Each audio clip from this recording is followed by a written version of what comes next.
Gregorio Luri es navarro, aunque afincado por afinidad, cosa que es muy de conservadores. La afinidad me refiero.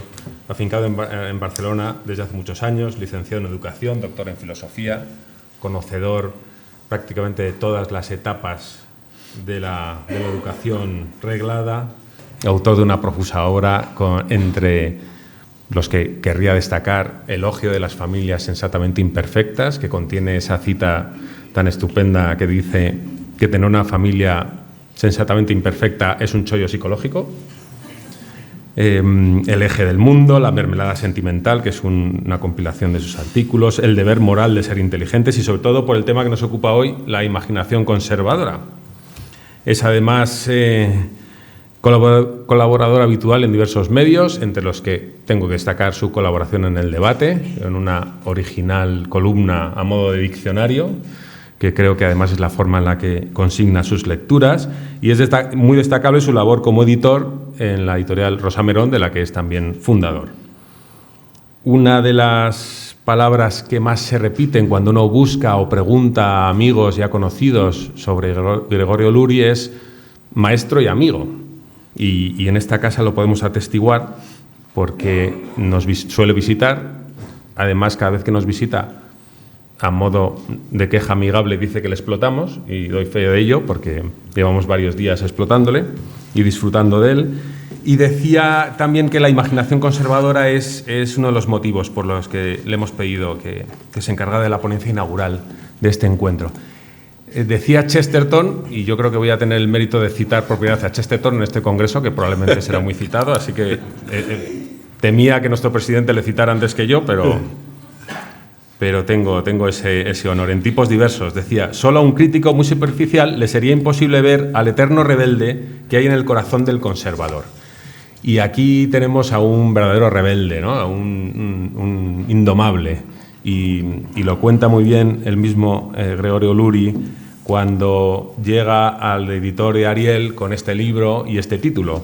Y probablemente le produjo cierto escándalo al editor porque le acogía con cierta susceptibilidad ese título, ¿verdad, Gregorio? Eso lo cuentas tú.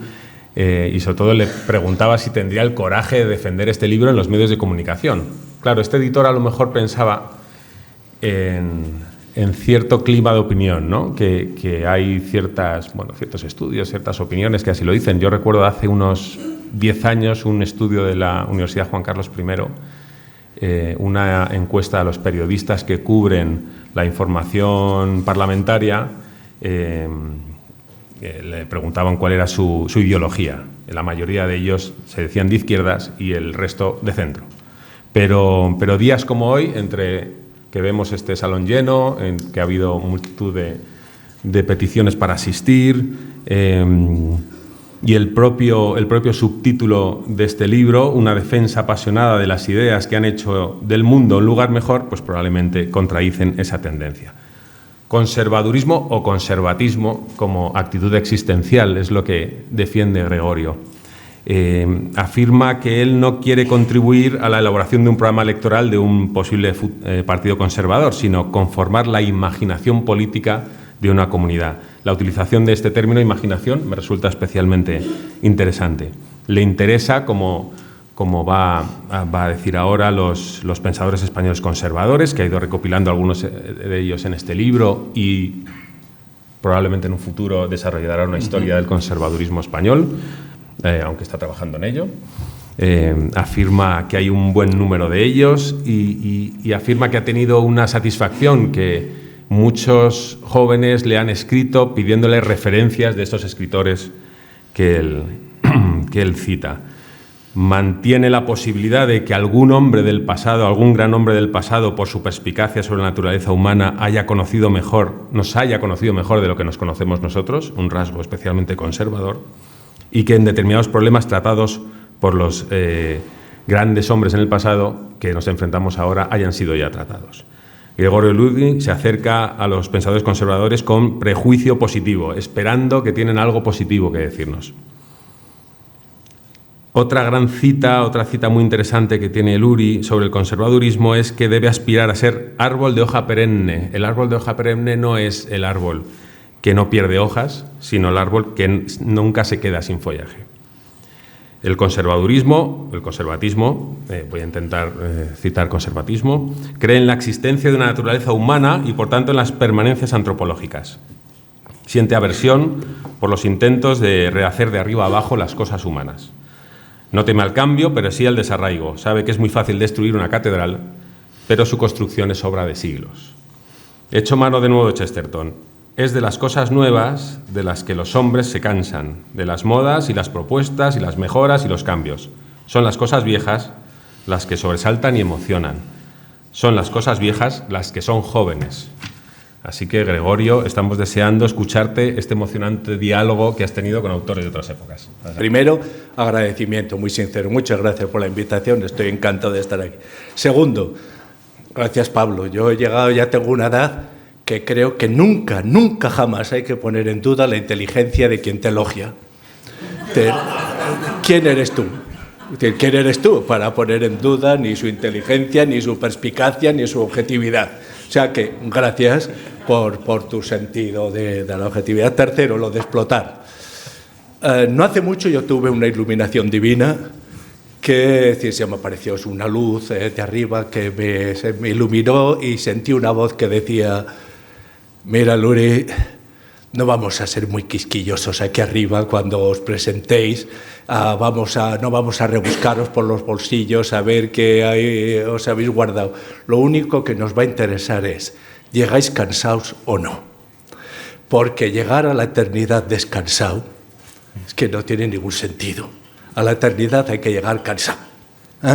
Y en este sentido, pues digamos que lo de explotarse forma parte de mi aspiración, ¿no? Estamos aquí a explotarnos ya que nos explote. Bien, comienzo ya directamente, tengo muchas cosas que decir y quiero decirlas todas.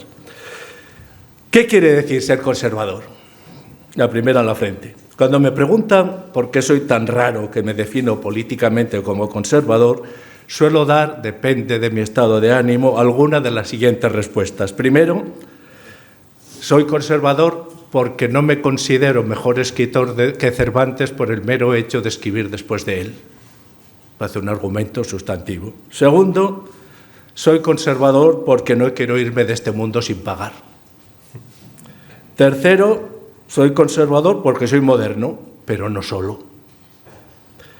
Ante vosotros tendré que hilar un poco más fino, pero no mucho más, porque el conservadurismo es un club bastante heterogéneo. Hay quien se considera conservador por sus valores morales y económico-sociales. Hay quien se tiene por conservador en valores morales y progresista en ideas económicas y sociales. Y hay quien es muy progresista en valores morales y muy conservador económica y socialmente.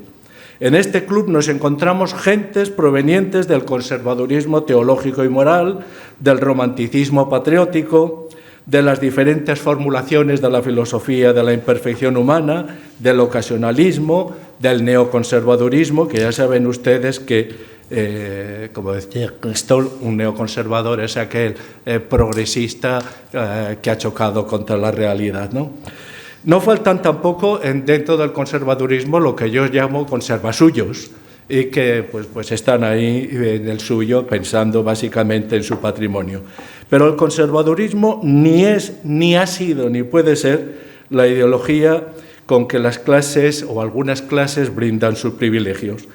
Como observaba en vivo y en directo el liberal Natalio Rivas, cito: las tres casas ducales de más esclarecido abolengo, la Medinaceli, la Alba y la Fernán Núñez, fueron siempre sagastianas, y el jefe liberal cuidó con esmero y gran habilidad que tales vínculos fueran cada día más estrechos. El conservadurismo, pues, tiene mucho más que ver con el pensamiento cotidiano del hombre corriente que con la ideología de los potentados. Reconozcamos, y además creo que este reconocimiento será parte de nuestra fuerza, que carecemos colectivamente de un conjunto definido de dogmas militantes, pero reconozcamos también que nos sentimos cómodos compartiendo, si no todos, al menos buena parte de los 16 rasgos que presentaré a continuación como propios de esa imaginación conservadora. 1. Un conservador desconfía del orgulloso historicismo que cree que el presente es el tribunal ante el cual ha de venir a rendir cuentas el pasado para justificar o para culparse por nuestras impaciencias. 2. Un conservador hoy se sabe heterodoxo. La ortodoxia está en otro sitio. Somos los heterodoxos. Y precisamente por eso tenemos una enorme posibilidad de movimiento. Como decía aquel caballero de la ley que fue Maura, la libertad se ha hecho conservadora. Y esto no basta con decirlo, hay que creérselo, porque además me parece que objetivamente es así. La libertad, señores, se ha hecho conservadora. Tercero, el conservador no le pide a la naturaleza que se ponga a las órdenes del partido y por esto mismo se niega a someter la moralidad a la historia. 4. E pluribus unum. Este es su lema. Cree, vuelvo a citar a Maura, que la multitud que no se reduce a unidad es confusión, pero la unidad que no está constituida por multitud es tiranía. Quinto, sabe que el hombre no es ni omnipotente ni omnisciente y por eso acepta los límites de la acción social. Sexto, es reticente a cualquier proyecto de construir la convivencia sobre principios abstractos. Cuando Marx se quejaba de que los filósofos, además insiste un par de veces, de que los filósofos hasta ahora no han hecho otra cosa que interpretar la historia cuando lo que hay que hacer es cambiarla, que es una cita repetida tantas y tantas veces. Si Marx hubiera sido un poquitín más lógico, vería que la conclusión que se deriva necesariamente de estas premisas es que si los filósofos hasta él no han hecho otra cosa que interpretar la historia, es que esa tarea no es nada fácil. Y si interpretar la historia no es nada fácil, no está exento de riesgos el propósito de cambiar lo que no se sabe interpretar. Y ahí me parece que hay una llamada a la prudencia muy propia del conservadurismo. Como si estuviera pensando en Marx, Alfonso Osorio, al que citaré alguna vez más, recuerda que cuando a von Braun se le felicitó por haber vencido el espacio, contestó que se había limitado sencillamente a comprenderlo. Es decir, comprender es vencer en este caso. Séptimo, sabe perfectamente que el hombre corriente no es ningún santo, pero si dice que está bien, es decir, si el hombre corriente, si nuestro vecino del Quinto C nos dice que está bien, pues el conservador se lo cree y se alegra con él, sin intentar persuadirlo de que en realidad se encuentra mal, muy mal, y que su conciencia del bienestar es una prueba de su alienación. No cree que el hombre corriente necesite a un intelectual crítico para saber cómo está. Leopoldo Calvo Sotelo recuerda, y creo que estaremos todos de acuerdo, que cuando Cristo se propuso hacer algo radicalmente nuevo, no acudió a los esenios ni a los fariseos, y dice que seguramente tenían mucho y muy bueno escrito. ¿A quién acudió? A unos pescadores ignorantes de Galilea, ¿no? Y digamos que no le fue mal la apuesta. Octavo, con Chesterton, inevitable, valora la pequeña utopía de la risa, el matrimonio y la cerveza y no tiene inconveniente en ocupar el terreno que generosamente le ceden los que, como Carmen Calvo, la cito literalmente, reconocen que para un socialista es dificilísimo hablar de cañas y de berberechos. Perfecto, pues déjennos ese terreno político para hablar de cañas y de berberechos, que no es un asunto menor si lo que nos importa es la copertenencia. Noveno, en tanto que conservador, tiene algo que conservar. Fue un conservador, recordémoslo siempre, Bertrand de Jouvenel, quien primero utilizó la expresión ecología política en 1957. Como reconocía Scruton, términos como conservacionismo o sostenibilidad poseen un inconfundible aroma conservador. 10. Se siente razonablemente orgulloso de lo nuestro, pues como señalaba Rorty, un pensador de izquierdas bien reconocido, quien carece de autoestima, los griegos hablaban de filautía, una expresión que me gusta muchísimo, que me gusta mucho, quien carece de autoestima difícilmente va a estar dispuesto a mejorarse. 11. No confunde lo bueno con lo nuevo. Y aquí me voy a apoyar en un carlista admirable, Aparici Guijarro, que sostiene que lo malo, lo cito literalmente también, y aquí creo que hay un programa que lo define a él como persona, una persona extraordinaria, pero que nos define, creo yo, también a todos. Lo malo que encuentro en tiempos antiguos lo rechazo, y lo bueno de los tiempos presentes lo admito. Y añade, yo soy conservador porque conservo esta herencia, la herencia de preservar lo bueno, esté donde esté, ¿no? Pero añade, yo soy también progresista, porque si estoy mal deseo estar bien, y si bien deseo estar mejor. Y como hombre honrado, lo que deseo para mí, lo deseo para todos. 12. Tiene cuenta de sus propiedades. Cánovas solía recordar las palabras que Don Quijote le dirige a un ventero, las siguientes. Decía Don Quijote, yo no puedo contravenir a la orden de los caballeros andantes, de los cuales sé cierto que jamás pagaron posada ni otra cosa en venta donde estuviesen, porque se les debe de fuero y de derecho cualquier buen acogimiento que se les hiciere, en pago del insufrible trabajo que padecen. Para Cánovas, el pensamiento conservador está en la respuesta del ventero, que dice, págueseme lo que se me debe y dejémonos de cuentos ni de caballerías, que yo no tengo cuenta con otra cosa que con cobrar mi hacienda. Y añade Cánovas, toda la vida racional consiste ante todo en cosa tan humilde y vulgar como tener cuenta de la propia hacienda y no gastar nunca más que aquello que se ha de pagar cabalmente. Yo añadiría que precisamente eso, el tener cuenta de la propia hacienda, es lo que te permite disponer de tiempo libre para disfrutar de Cervantes y, por lo tanto, del Quijote. 13. Sabe que la política hace con frecuencia extraños compañeros de cama. Recuerden, hay una anécdota de un famoso político que tras un mitin que le salió redondo se encontró con una militante de su partido que lo abrazó y le dijo, toda la gente de bien está con usted. Y aquel político dijo, pues no tengo bastante. Dice, ¿cómo que no tiene bastante? ¿Qué más quiere? La mayoría. Y ese es, bueno, pues forma parte, ¿no?, de la realidad política. 14. Sabe que a un político serio la realidad no le decepciona. La realidad no le decepciona.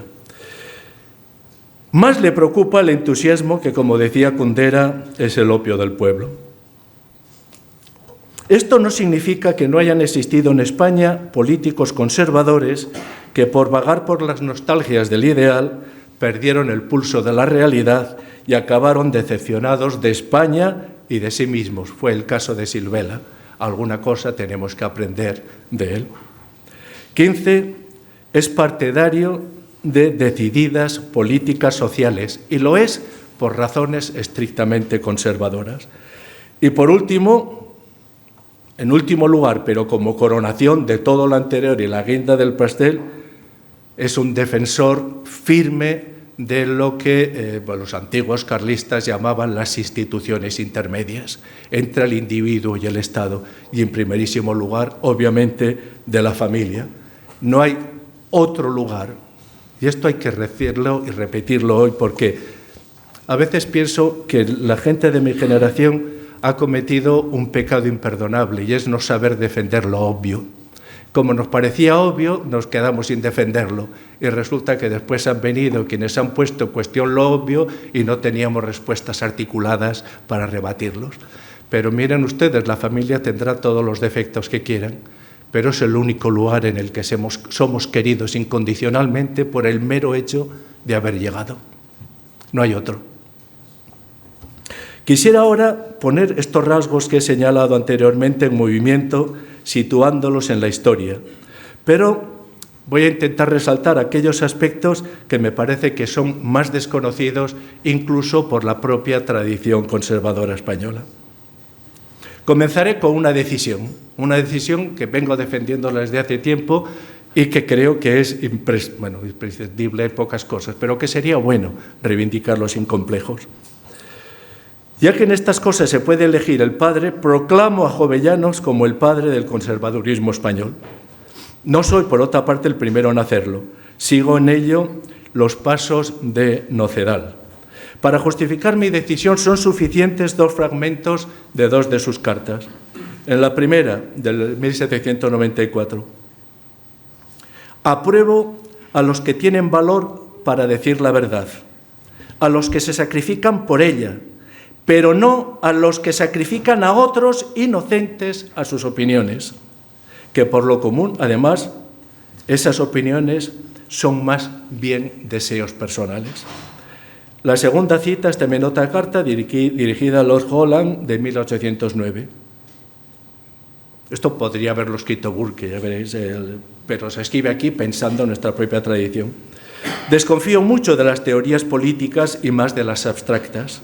Creo que cada nación tiene su carácter, que este es el resultado de sus antiguas instituciones, que si con ellas se altera, con ellas se repara, que otros tiempos no piden precisamente otras instituciones, sino una modificación de las antiguas. Por conservador, Jovellanos no compartió nunca el mimetismo de los diputados de Cádiz con la Asamblea Constituyente francesa, y su argumento era el siguiente: por ventura, escribe en 1809, ¿no tiene España su Constitución? Es que no teníamos una Constitución antes de 1812. Vivíamos sin leyes. Por ventura se pregunta, ¿no tiene España su Constitución?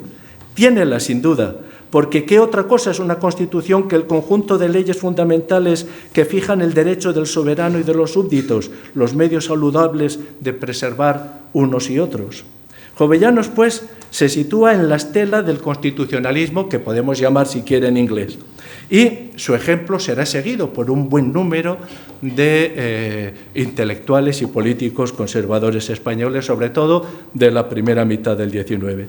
De manera notable, quiero señalar a Martínez de la Rosa, el revolucionario al que las canas le permitieron comprender los peligros de convertir teorías generales y abstractas en reglas prácticas de gobierno. El destino de Martínez de la Rosa en esto es similar al de Castelar y en parte al de González Bravo, de los que hablaré a continuación. Su destino fue asustarse de las revoluciones de las que había sido heraldo. Martínez de la Rosa llegó a la conclusión de que la Constitución de Cádiz ni encajaba en nuestras costumbres ni obedecía a una necesidad colectiva, más bien dividía la sociedad española en dos bandos irreconciliables. Todos sus esfuerzos fueron dirigidos desde entonces a levantar un puente y un puente constitucional para el tránsito pacífico del absolutismo a la libertad. Ya sabemos que no tuvo éxito, pero desde luego también diríamos que uno de los atributos propios del conservador es no decepcionarse por sus fracasos, ¿no? Fue él, además, quien presentó en las Cortes, siendo ministro de Estado del gobierno de Narváez, el proyecto de ley de abolición del tráfico de negros. Lamento no poder detenerme en figuras conservadoras tan notables como las de Cea Bermúdez, del también escarmentado duque de Rivas o del gran Juan Francisco Pacheco, en quien Cánovas vio a su predecesor en la conformación de un pensamiento liberal conservador. Pero es que nos espera Balmes, tan notable por tantas razones. Lo presentaré con el consejo que nos ofrece en su Pío IX. ¿Queréis evitar revoluciones? Haced evoluciones. Posiblemente su heredero más cabal, y esto hay que decirlo precisamente aquí, fue Ángel Herrera, quien tuvo al de Vic por el más grande de los periodistas políticos doctrinales. Veía en su compromiso ciudadano, cito, uno de los episodios más bellos de la historia de España del siglo XIX. Un joven sacerdote de poco más de 30 años que abandona su querida ciudad de Barcelona para trasladarse a Madrid con la justa pretensión de ofrecer al gobierno y a los partidos una fórmula política que hubiese cambiado el curso de la historia de España. Es de extraordinario valor moral esta aparentemente quijotesca aventura, y la fórmula no fue admitida, no porque no fuera sensata y prudente, sino porque las pasiones políticas y las influencias extranjeras la hicieron fracasar. ¿Cuál era esa fórmula para acabar con las guerras civiles, las carlistas? Pues casar a Isabel II con el pretendiente carlista, el conde de Montemolín. Y consideraba además, eran dos ideas básicas, que esa era una condición para liberar a España de esas influencias extranjeras que estaban tan presentes en nuestra política, y después con la convicción de que el conservadurismo era muy mayoritario en España, pero al estar dividido le dejaba un campo libre enorme al liberalismo. Por lo tanto, unir el conservadurismo suponía fortalecer la independencia de España, fortalecer el poder de la corona, fortalecer el conservadurismo y, por lo tanto, la cohesión de España. Bien, insisto, fracaso, pero ahí está el intento, ¿no? Herrera, creo yo, admiró en Balmes por encima de todo y por razones obvias su decisión de proporcionarle una tribuna pública a la concordia, con su gran obra que es el Pensamiento de la Nación, un semanario del que fue director y, de hecho, el único redactor. La sombra de Balmes es tan alargada, otra cosa es que hoy pretendamos olvidarla o la olvidemos porque no lo reivindiquemos, es tan alargada que cuando en 1966 Gil Robles publicó un libro muy poco conocido, pero que es magnífico para entender muchísimas cosas del momento, Las cartas al pueblo español, es del 66, y ahí, con un grupo de colaboradores, cuando intenta criticar al régimen franquista, lo que hace es acudir a dos frases de Balmes, y ya me dirán ustedes si están bien elegidas. La primera, la corriente de las ideas pasa por entre las vallas de las bayonetas. Y la segunda, ay de los pueblos gobernados por un poder que ha de pensar en la conservación propia. Por supuesto, el libro fue secuestrado, aunque después el proceso judicial es muy interesante porque ni tan siquiera el TOP encontró argumentos a partir de las propias leyes españolas para prohibirlo. Sí que secuestraron a las revistas que se hicieron eco de él, por ejemplo, Cuadernos para el Diálogo. Herrera reconocerá que en la Tercera España se llamó a mediados del siglo Balmes y en el último cuarto de este siglo, en el orden político, se llamó Cánovas. En la línea de esta Tercera España, dice él, nos situamos, de la línea que iría de Balmes, Cánovas. Yo añadiría muchos más nombres a la Tercera España y entre ellos claramente el de Bravo Murillo, guiado por su lema, que es un lema que no puede ser más conservador, moralidad y economías. Ahí está todo, moralidad y economías. Bueno, pues guiado por este lema, y además eso me interesa porque hasta qué punto puede ser innovador ese lema, ¿no? Bravo Murillo hace una acción de gobierno que hay que verla para creérsela. Reforma los planes de enseñanza, crea inspectores de educación, hizo estudiar agricultura a los maestros para fomentar la riqueza campesina nacional, forjó un plan de carreteras, fomentó la construcción de ferrocarriles, proyectó canales, el de Isabel II, etc. Y todo ello, moralidad y economías. ¿Dónde está aquí el estatismo o la parálisis, no? Permítanme también resucitar aquí a un conservador y apologista cristiano, también hoy totalmente olvidado, del que podríamos citar como él una gran cantidad de nombres. Me refiero a Severo Catalina. Quiero recordar simplemente dos libros suyos.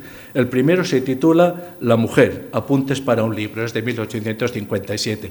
Y se pueden preguntar, él además se considera un propagandista cristiano, incluso reaccionario. Y me pueden decir, ¿qué demonios puede decir un conservador de este tipo sobre la mujer a mediados del siglo XIX? Pues dice lo siguiente. La historia de la humanidad no podrá escribirse en tanto la educación se limite a una parte de la humanidad.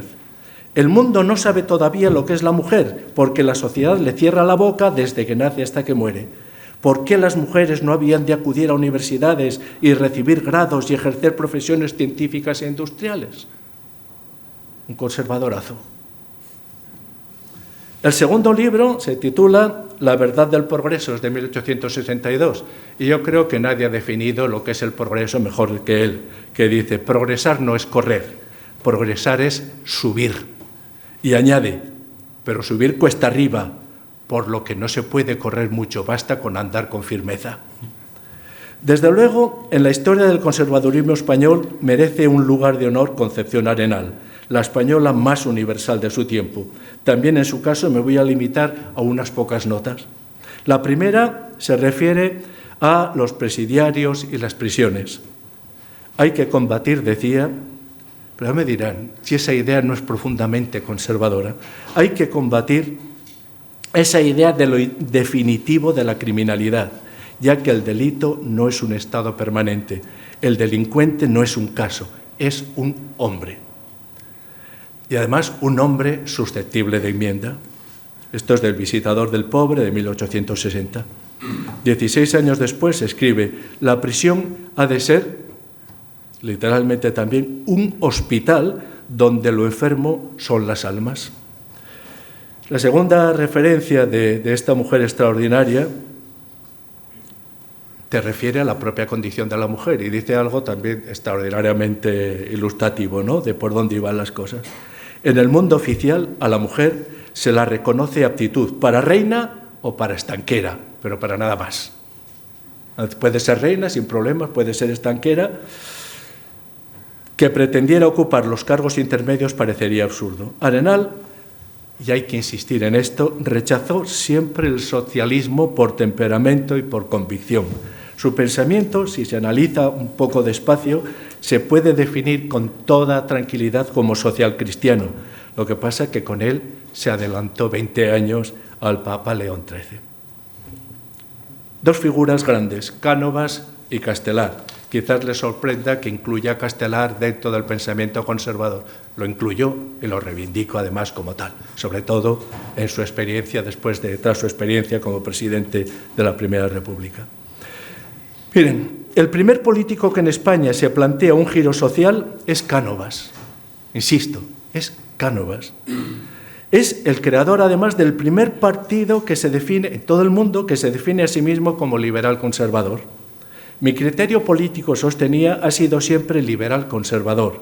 Y liberal conservador soy y liberal conservador seré hasta el sepulcro.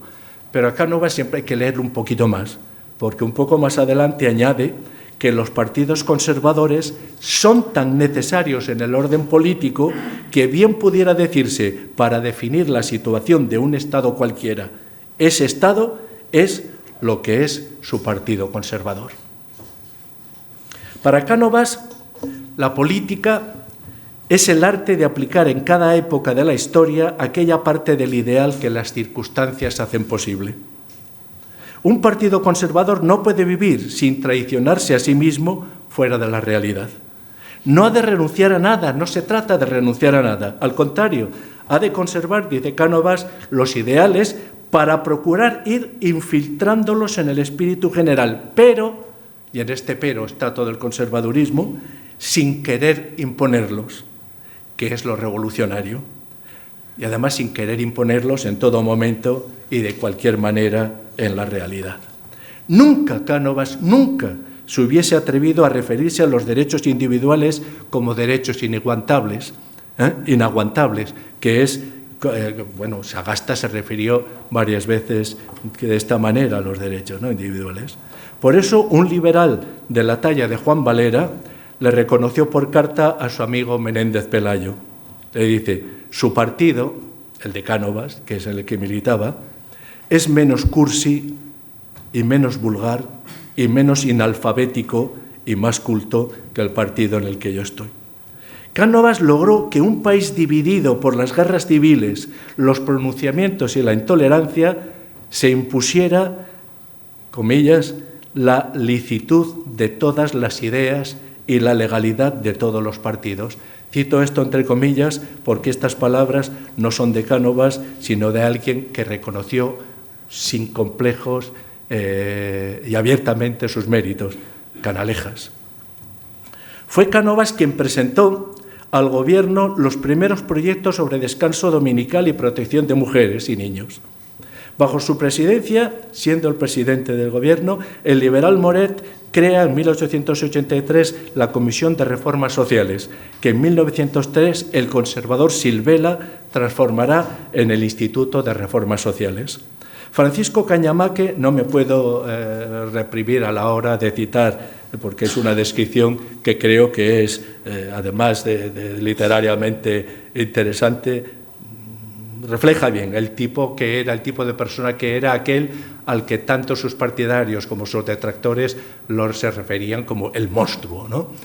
¿Cómo era el monstruo? Pues dice Cañamaque: es orador, político, literato, 3 veces académico, historiador, poeta, jurisconsulto, diplomático, periodista, geógrafo, artillero, aljamiado, monstruo, malagueño, conservador liberal, liberal conservador y bizco. Para ser la 9ª maravilla no le falta más que morir obispo, confesor, virgen y mártir. Cuando quiere, y quiere siempre, añade, sabe ser irónico, gracioso, epigramático, punzante, venenosillo. Lo era, era venenosillo. ¿Quién ignora que privadamente es uno de los hombres más chistosos, ocurrentes y decidores? Pero antes de dejar atrás a Cánovas, recalemos en Castelar. Porque si el neoconservador, como decía Irving Kristol, es un liberal asaltado por la realidad, Castelar, señores, fue el primer neoconservador del mundo. La desastrosa experiencia republicana le enseñó 3 cosas fundamentales. Primero, la impureza nativa de la realidad, de toda realidad. Segundo, que educar ciudadanos es más importante que educar revolucionarios. Y él había sido un revolucionario. Y tercero, y esta idea la voy a repetir más veces porque creo que en ella se esconde alguna lección para el que quiera aprender de ella, que la República Española era inviable sin un partido conservador republicano.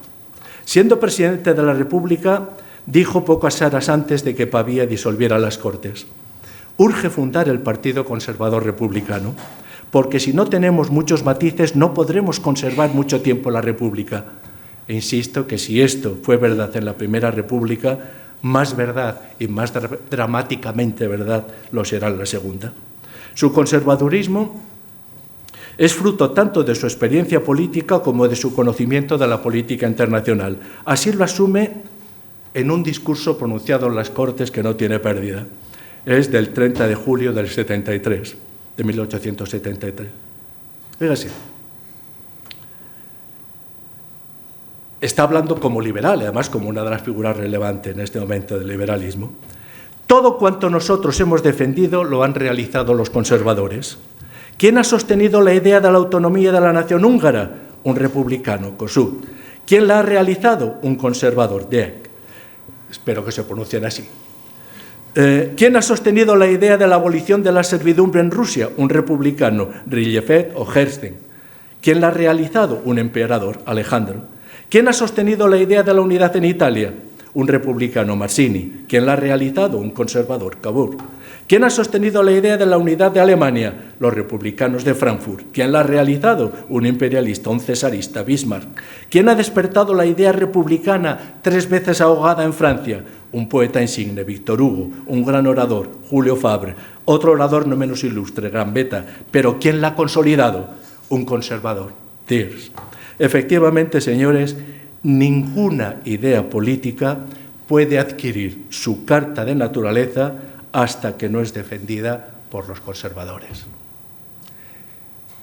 Y esto es algo a la vez elemental y extraordinariamente relevante. Poco antes de morir, en 1899, le confiesa a Silvela: querido amigo, la conservación me tendrá siempre a su lado, la reacción enfrente. La gran política social conservadora. Cuando hablas de esto, en algunos ámbitos te miran como diciendo: este hombre se está inventando la historia. Si es posible tener esta idea es porque los conservadores hemos sido extraordinariamente vagos a la hora y perezosos a la hora simplemente de informarnos con objetividad de dónde venimos. Si hubo políticas sociales en España es porque estaban acompañadas de importantes estudios sociales llevados a cabo por notables conservadores. Quiero resaltar, en primer lugar, al navarro Sanz Escartín, autor de la trilogía La cuestión económica del 89, El Estado y la reforma social del 92 y El individuo y la reforma social del 96. Escartín no estaba dispuesto a que se postergase para otra existencia el dominio de la justicia. Era, como dato, y Manuel de Burgos y Mazo, del que después hablaremos, un socialcristiano cabal, y por tanto estaba decidido a hacer intervenir al Estado para, como decía él, mitigar los males producidos por el moderno industrialismo y mejorar la situación de las clases desvalidas, haciéndolas participar de los beneficios de la civilización. Cánovas dijo de Escartín que merecía ocupar uno de los lugares primeros en el catálogo de nombres de españoles que hasta hoy han tratado de la producción, del consumo y del reparto de la riqueza. Pero vayan por nuestras universidades a ver dónde se estudia Sáenz-Escartín. Sáenz-Escartín ve este reparto, y además de una manera muy clara, con una mirada cristiana. Porque como escribe además, y nada de marxista, es decir, poco antes de morir, muere a mediados del 39, pues creo que es en enero del 39, escribe: la prosperidad de los pueblos y el predominio del marxismo son incompatibles. Estaba perfectamente al tanto de lo que pasaba en Rusia. Respecto a la obra de Dato, un mero resumen nos da idea de su magnitud. De 1900 son la Ley de Accidentes Laborales y la Ley Reguladora de Trabajo de Mujeres y Menores. De 1903 el Reglamento de Inspección de los Servicios para contribuir a la reforma penitenciaria, intentando aplicar lo que hemos visto antes, las ideas de tratamiento reformador. En 1909 contribuye a la creación del Instituto Nacional de Previsión, que preside entre 1909 y 1913. En estas fechas inspira la ley que tras su asesinato presentó Sáenz-Escartín, el navarro del que hemos hablado antes, que permitía expropiar las tierras abandonadas o mal explotadas. En 1910 ingresó en la Real Academia de Ciencias Morales y Políticas y en su discurso, titulado Justicia Social, afirmó, sin que nadie lo contradijera, lo siguiente. Dice: el Partido Liberal Conservador es el que inició la legislación obrera. Y ese mismo año, ante las juventudes conservadoras, dirá: quien más ostensiblemente representa la defensa social es, sin duda alguna, el Partido Liberal Conservador. En 1920 crea el Ministerio del Trabajo. El Ministerio del Trabajo es una obra conservadora. En 1924, seguimos con los conservadores, en 1924, respondiendo en las Cortes al liberal Eduardo Vicenti, que lo acusó de presentar, dice: tú dentro del Partido Conservador lo que representas es el socialismo. Dato dice: mire usted, las nuevas necesidades han producido nuevas leyes. Cuando en una fábrica estalla una caldera y la explosión mata a un obrero, ¿quién es el culpable? Probablemente el culpable no es el patrono y, sin embargo, en nuestros días creemos un deber imperioso, un deber de justicia, el indemnizar a su viuda y a los hijos de este hombre, que falleció realizando una labor social. Por lo tanto, el Estado tiene una deuda con él. Este es mi socialismo. Y añaden, fíjese qué palabras: esta es la obra que modestamente yo persigo, una obra de armonía, de concordia, de pacificación y, en consecuencia, una obra conservadora.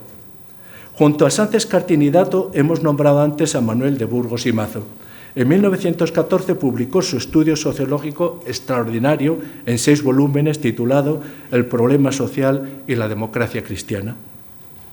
En 1915 presentó a las Cortes un proyecto de ley sobre tribunales para niños que pretendía crear una jurisprudencia para menores que no prosperó.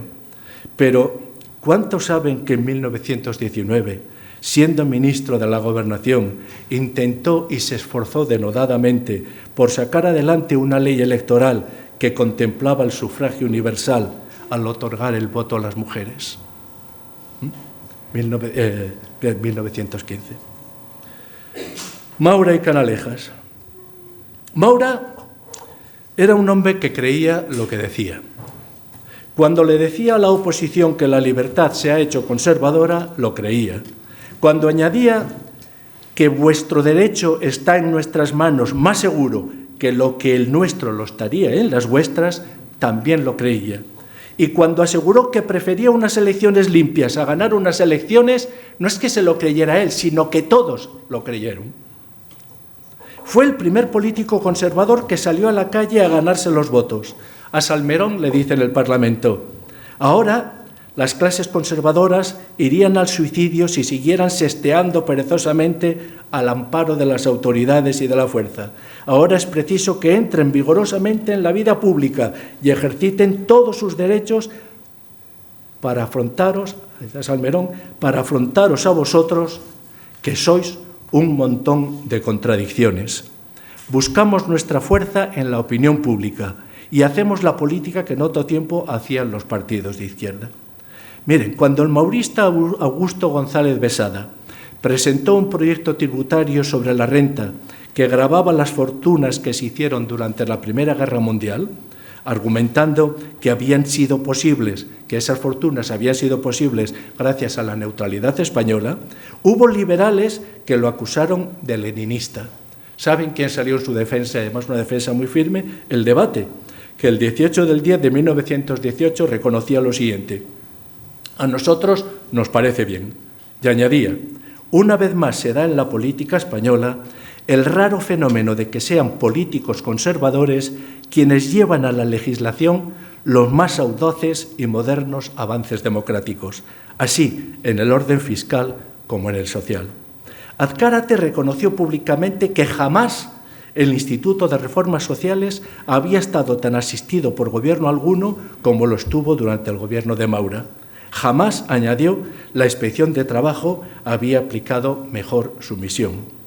Maura reprimió la usura, suprimió el pago de salarios en especies, aprobó la ley de huelgas y lo hizo además con un argumento perfectamente conservador. La ley de huelgas, que en su tiempo fue la más avanzada de Europa, y el argumento era que el trabajador tiene derecho de propiedad sobre su trabajo, por lo tanto puede desarrollarlo de la manera que le parezca adecuada en cada situación, ¿no?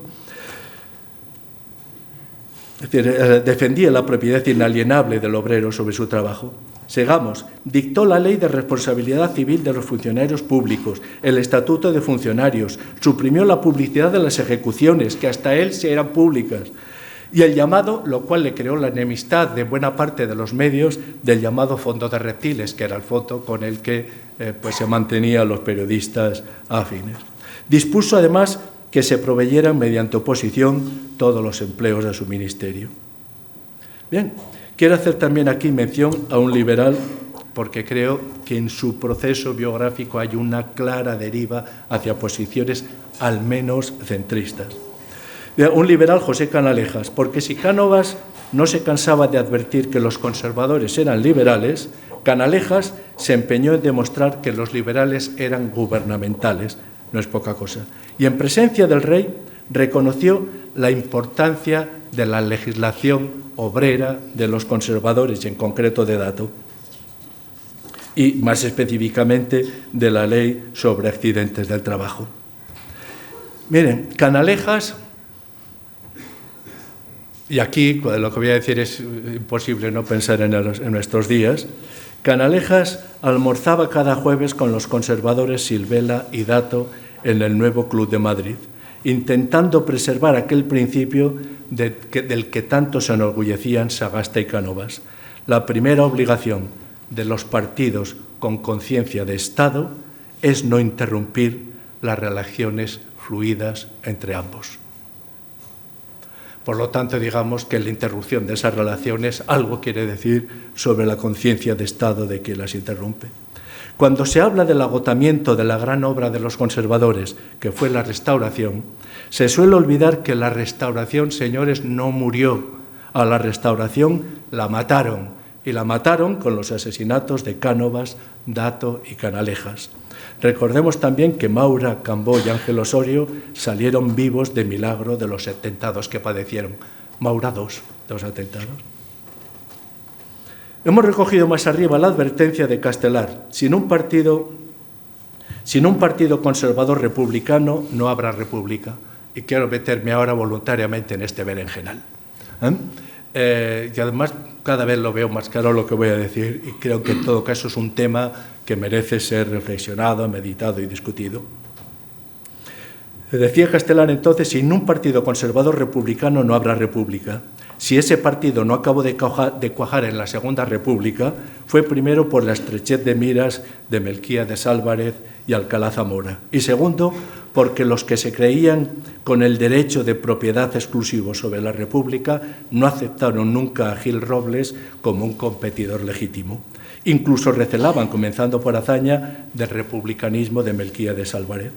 Si insisto en este punto, vuelvo a repetir, es porque quizás guarde una importante lección histórica para el presente.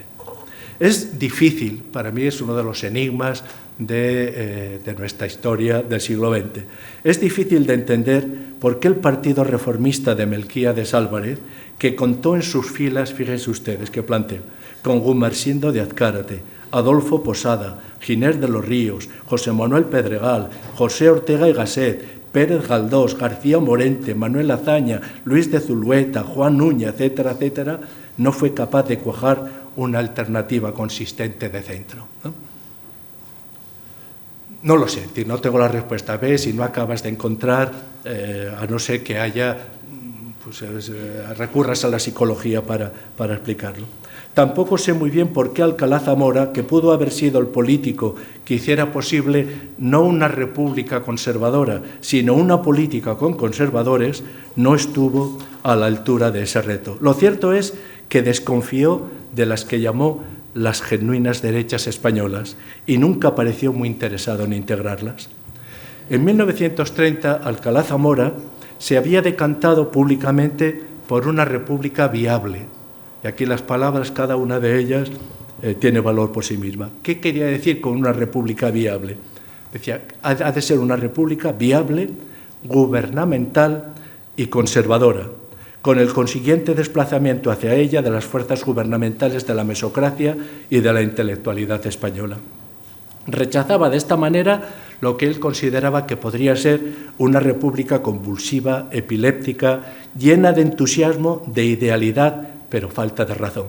Es decir, para que eso se evitase, la manera era, a su parecer, crear un partido conservador que estuviese en el centro, ¿no? No veía viable una república en la que él fuese la derecha, ¿no?, sino una república en la que estuviese él en el centro, es decir, una república en la cual se vinieran a ayudarla, a sostenerla y servirla gentes que habían estado mucho más a la derecha que él. Pero desde su puesto de presidente de la República, quizás este sea el primer pecado grave de la Segunda República, haber sacado a Alcalá Zamora del debate directo política y darle un cargo institucional. Desde su puesto de presidente de la República se incapacitó a sí mismo para organizar el partido que le permitiría realizar este deseo. Fundó la derecha liberal republicana con Miguel Maura y Rafael Sánchez Guerra, pero en las elecciones para las constituyentes consiguió 25 diputados. Su reacción, y esa reacción dice algo de sus convicciones también, su reacción frente al fracaso fue cambiar el nombre del partido. De derecha liberal republicana pasó a llamarse Partido Republicano Progresista, con lo cual modificaba las reglas de juego de sus propias convicciones, tal como habían sido definidas por él anteriormente. ¿Qué hizo? Pues perdió el centro y perdió a Miguel Maura. En las elecciones de noviembre del 33 obtuvo 3 escaños. Será destituido tras las elecciones de febrero del 36 con un gesto al menos poco elegante que para algunos fue un auténtico golpe de Estado. Se podrá objetar a los conservadores que les faltó entusiasmo republicano, pero también a los republicanos de etiqueta negra les faltó visión republicana de la realidad española. El gran fracaso, a mi modo de ver, de la Segunda República fue no haber creído a Gil Robles. Víctor Alba, que había sido un miembro muy relevante del POM, lamentaba que Azaña no comprendiera que si la CEDA no hacía declaración formal de republicanismo era para atraerse a los monárquicos y que a través del puente de Gil Robles los monárquicos, que eran aún numerosos, podían integrarse en la República. Pero si la CEDA no hizo esa declaración formal, sí declaró lo siguiente, comillas, somos los más firmes defensores de la legalidad establecida. ¿Qué más se podía pedir? Lo cual, además, esta declaración hubiera debido bastarle a Azaña. No niego tampoco que las derechas nunca supieron entender a Azaña, que por otra parte, honestamente, no es una persona fácil de comprender, pero creo que tiene componentes conservadores muy claros en su pensamiento. Hemos de reconocer que la CEDA era una amalgama compleja de conservadores en la que no faltaron grandes conservasuyos, pero reconozcamos también que en la locución electoral radiada de Gil Robles,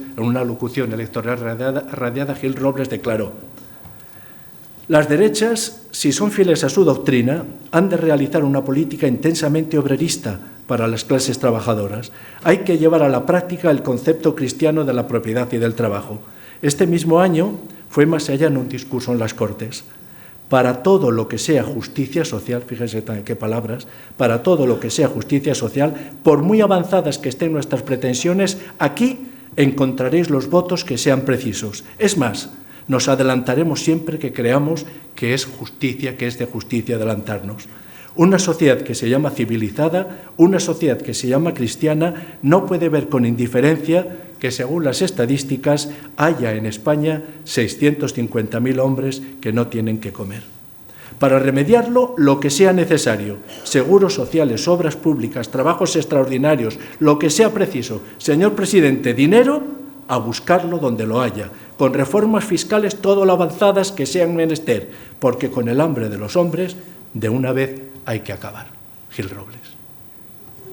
Y reconozcamos igualmente que Jiménez Fernández, ministro de la CEDA, en el gabinete presidido por Lerroux, fue uno de los más contundentes críticos del caciquismo andaluz. Nombro a Jiménez Fernández porque tras la injusta victoria de unos y la justa derrota de otros, tomó las palabras de Julián Marías, se dedicó como catedrático de instituciones canónicas hispanoamericanas en Sevilla a la reconstrucción de la España católica antiinquisitorial. Creía que un católico español, si es honrado, no puede ser más que demócrata. En 1959 fundó Izquierda Democrática Cristiana, partido en el que ingresará Ruiz Jiménez, que en 1963 publica Cuadernos para el Diálogo. De este caldo de cultivo surgió Tácito, el grupo reformista más cohesionado, formado entre todos por nombres que lamentablemente a los jóvenes ya les dicen poco, pero que no deberíamos olvidar de ninguna manera. Alfonso Osorio, Fernando Álvarez de Miranda, Pío Cabanillas, Íñigo Cabero, Leopoldo Calvo Sotelo, Landelino Lavilla, Marcelino Oreja, José Luis Álvarez, José Antonio Ortega y Díaz Zambrona, José Manuel Otero Novas, Joaquín Satrústegui, Óscar Alzaga, fueron, lo sabemos bien los que lo vivimos, un soporte fundamental de Suárez. Sin ellos, Suárez no hubiera podido hacer lo que hizo.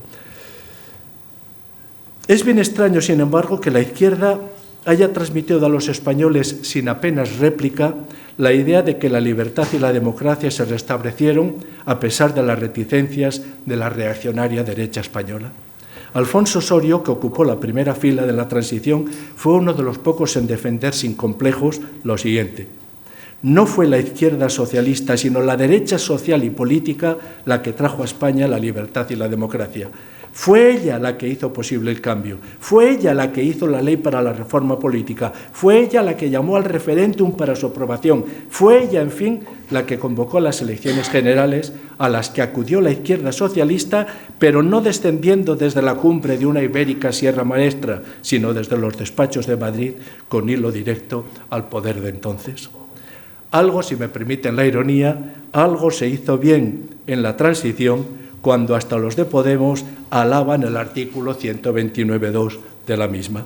Este artículo dice que los poderes públicos establecerán los medios que faciliten el acceso de los trabajadores a la propiedad de los medios de producción. Lo que quizás no sepan los de Podemos y posiblemente muchos de los jóvenes conservadores es que este artículo lo propuso en la ponencia constitucional ni más ni menos que Licinio de la Fuente, que era de Alianza Popular. Jordi Soletura, representante del Partido Comunista en la ponencia, admitió que él nunca se hubiese atrevido a tanto. Acabo con una pregunta en la que quiero concluir todo lo que he dicho. ¿Por qué no nos queremos más? ¿Por qué no nos queremos más? Esta es la pregunta que se hizo Adolfo Suárez al salir de una reunión de UCD en 1980. Es difícil contestarla aún. ¿Por qué no se quería más? Pero yo no la planteo aquí públicamente. ¿Por qué no nos queremos más? Yo pienso en España y en la infanta, que fue capaz de soltar con la intención de ser oída por la prensa que tenía cerca, este deprimente abrupto: qué ganas tengo de que acabe esto para no volver a pisar este país. Yo quiero creer que si un conservador dice eso, inmediatamente se desintegra. No hemos sido capaces de dotarnos de una historia nacional a la Michelet, sin complejos ni mitificantes ni personalizantes. Por eso conviene recordar lo que le ocurrió al diputado de las Cortes de Cádiz, Juan Nicasio Gallego. Se entretuvo un día escuchando a un ciego que recitaba romances ensalzando las victorias militares españolas en la Guerra de la Independencia. Y al acabar le preguntó: ¿es que los franceses no tienen victorias? Sí, señor, le contestó el ciego, pero las cantan los ciegos de Francia. Hume animaba a someterse a las tradiciones que hemos encontrado establecidas en el país en que nos tocó vivir sin entrometernos demasiado en su origen. Menéndez Pelayo le hizo caso y con una ironía que está siempre presente en él, aunque pocas veces se le reconozca, escribió en Los Heterodoxos: temeridad sería negar la predicación de Santiago en España, pero tampoco seguro la afirmarla. Maeztu, más radical, creía necesario defender la intervención del apóstol Santiago en la batalla de Clavijo sobre un caballo blanco y nos animaba a no transigir ni con que fuera tordo. Si me lo permiten, a pesar de los días y a pesar de las noticias, voy a acabar con un grito de guerra. Y si no me lo permiten también, voy a acabar con un grito de guerra.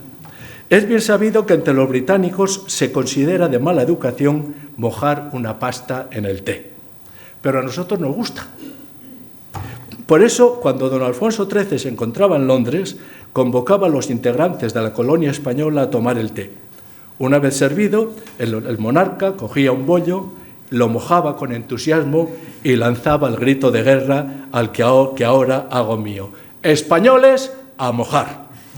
Un pueblo es sobre todo un repertorio de costumbres y por eso los gestos y los ritos son a la vida política lo que la liturgia es la religión. Parece que hoy esta bandera está a disposición de quien quiera recogerla y enarbolarla sin complejos. Así pues, españoles, a mojar, e interpreten ustedes estas palabras como mejor les parezca. Muchas gracias.